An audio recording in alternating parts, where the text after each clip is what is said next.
Hi guys, today's video is going to be going over your entry and your stop loss when looking to get into trades, depending on the model that you're actually taking the trade off of. But for example, we can look at some setups today that presented themselves. I took this trade. This was a little bit after market open here, so bias is sell side equal lows, London lows, Asian lows. After we sweep this high, from here, there was like a 5-minute inversion within this leg, and that's normally what I would want to be waiting for to take. As you can see, 5-minute inversion, I'd want to take that. That's showing, price displacement, and I'd want to take that to my draw on liquidity. Unfortunately, the 5-minute closes as, we take out equal lows. So once I already can tell that we are bearish and we're going to take out those equal lows, or even, for instance, this internal low, which I ended up exiting at, I can just find a better entry. For example, this is the last bullish fair value gap within this leg. Okay. Now what you can do with this, you can mark it as an inversion, whatever. What you can do with this, after we sweep this high, I don't know if this was an SMT or not. I don't believe it was. But this is straight bullish order flow. We already know that the draw on liquidity is these equal lows, and London lows, Asian lows as well. So why would we not just a continuation trade, if you will? And I think what you guys need to do is you guys need to stop looking to catch the entire reversal move. You don't need to catch this trade right here. You don't need to try to enter off this 1-minute inversion here.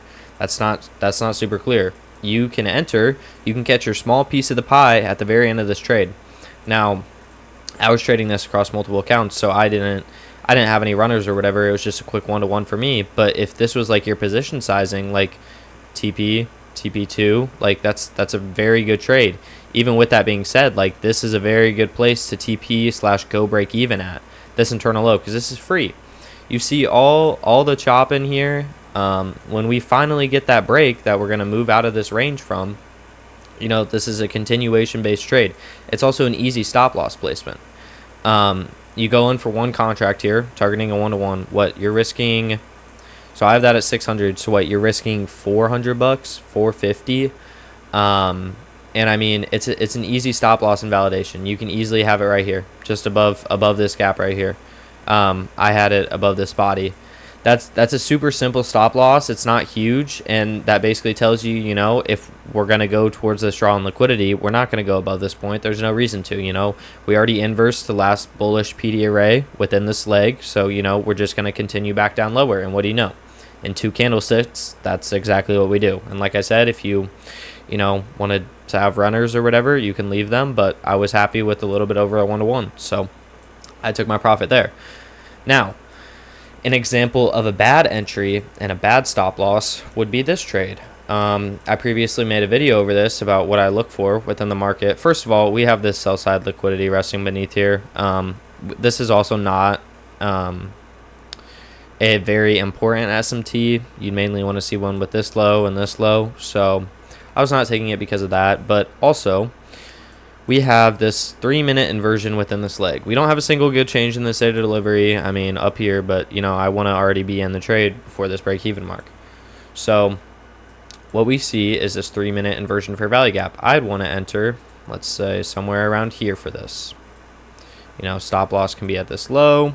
It's a really good, break-even / TP, and from there on. But what we see, the 3-minute inversion closes all the way up here. Now, this is a very bad stop loss, in my opinion. What are you going to do? Have your stop loss all the way down here? That doesn't make any sense. I mean, you could say, oh, just at the end of that bullish candle, but is that really a good stop loss? Price could easily come back down, revisit this 3-minute inversion before delivering higher.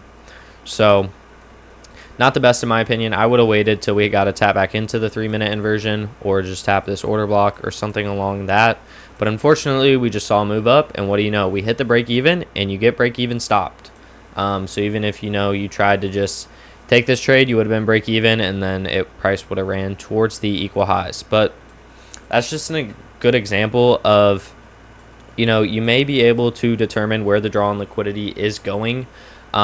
and you do see an entry model present itself, but sometimes within that entry model, you're not going to get a good entry specifically for your stop loss placement. And that's the most important thing. Stop losses are the most important thing when you guys are taking trades, because ultimately your stop loss needs to be good enough so that if your model plays out and you have the right draw on liquidity, you're not going to get stopped out. You're going to see your win rate increase drastically from that. So hopefully you guys were able to take something away from this video. Later down the line, I can definitely go into this more in depth, but for now, I'll see you guys in the next one.